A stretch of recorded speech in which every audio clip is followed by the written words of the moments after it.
একটু লম্বা হইতেছে, প্লিজ যাই না, একটু শুনেন, আমি কি বলে একটু শুনেন। আমি ক্ষুদ্র মানুষ, কিন্তু কথাগুলো একটু শুনে যান। একটা নতুন ফল খাই, এটাকে বলে কিউ ফল। কেওয়া ফল না, কিউ ফল। সেই মজা। বিদেশে আলে সুবিধা হলো নতুন নতুন জিনিস খাওয়া যায়, নতুন নতুন জিনিস দেখা যায়, শিখা যায়। মাঝে মাঝে মন চায় এটা শিখছি, এটা আমাদের দেশে প্রয়োগ করবো, কিন্তু আমাদের দেশে কাজ করার সুযোগ নেই। যে কোনো কাজটা ছোট করে দেখবো। এই দেশে একটা সিক্রেট সত্য কি জান, অপ্রিয় সত্য। যারা বাঙালিরা এখানে আসে, যে কেউ আসে বিদেশে, তারা সবাই যে কাজ পায় ওই কাজ করে। কারণ এই দেশে কাজটা ছোটভাবে দেখে না, কাজেরে সবাই শ্রদ্ধা করে। কেউ যদি ময়লার কাজও করে মনে করেন, তখন ওনারা নাক ছিটকায় না, তারা সম্মান করে।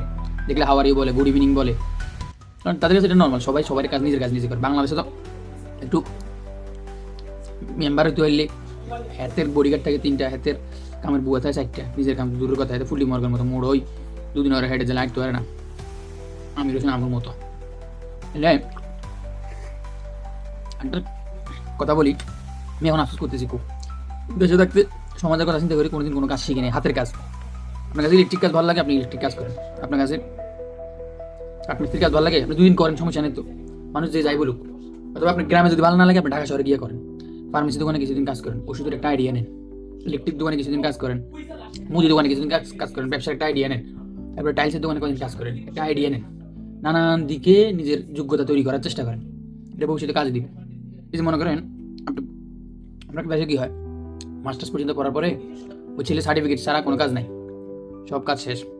এতে পড়ালেখার মনে করেন চাকরি খুঁজতেছে, চাকরি পাইতেছে না। দিন শেষে যে নিজের ক্যাপাবিলিটি থেকে বা নিজের পারিশ্রমিক থেকে, চাইট পরিশ্রম থেকে যে একটা কাজ করবো, চাষাবাদ করবো, কৃষি জমি করবো, ওটা পারতেছে না, কারণ তার অভ্যাস নাই। এই জন্য প্রত্যেকটা কাজের অভ্যাস করেন। এই যে দেখেন, আমরা সব কাজটা ছোট করে দেখি, কৃষককে আমরা কৃষক হিসেবে দেখি, হাতের গায়ে কাদা, হাতের এই সেই বঙ্গ হাবি যাবে। কিন্তু বিসমিল্লাহ এগ্রো একটা ফেসবুক পেজ আছে না, বিসমিল্লাহ এগ্রো, ওই ভাই উনি ঠিকই কৃষি কাজ করে, কিন্তু ফেসবুকে ওনার ভিডিও দেখে দেখে আমরা, উনি আমাদের কাছে সেলিব্রিটি। গ্রামে যে করিম চাচা, জামাল চাচা, আকবর আলী, এটা কিন্তু আমাদের কাছে সেলিব্রিটি না, আমরা আগে থেকে কৃষি কাজ করি। এই জন্য যদি আমি ক্ষুদ্র মানুষ, কিন্তু একটা এই কদিন অভিজ্ঞতা আমার বিদেশ জীবনের, যে আপনারা কাজ করেন, যে কাজে পারেন করেন, কাজ শিখেন, হাতের কাজ শিখেন। হাতের কাজ ছাড়া এই পৃথিবীতে আপনি আর বাঁচতে পারবেন না। আর যদি আপনার মেধা থাকে, তাহলে আপনি টেকনিক্যাল কাজ শিখেন, কম্পিউটার কাজ শিখেন। কম্পিউটার কাজ করলে ওয়ার্ড এক্সেলের কাজ না, আপনি আইটি নিয়ে গবেষণা করেন, ফেসবুক মার্কেটিং নিয়ে কাজ করেন। আপনি ভালো ভালো যে কোনো মানে গবেষণা ভিত্তিক এই বিষয়গুলো নিয়ে ইউটিউবে সার্চ দেন, আপনার হাতে কাছে সব কিছু আছে। আমি জীবনে অনেক কিছু শিখছি ইউটিউব থেকে।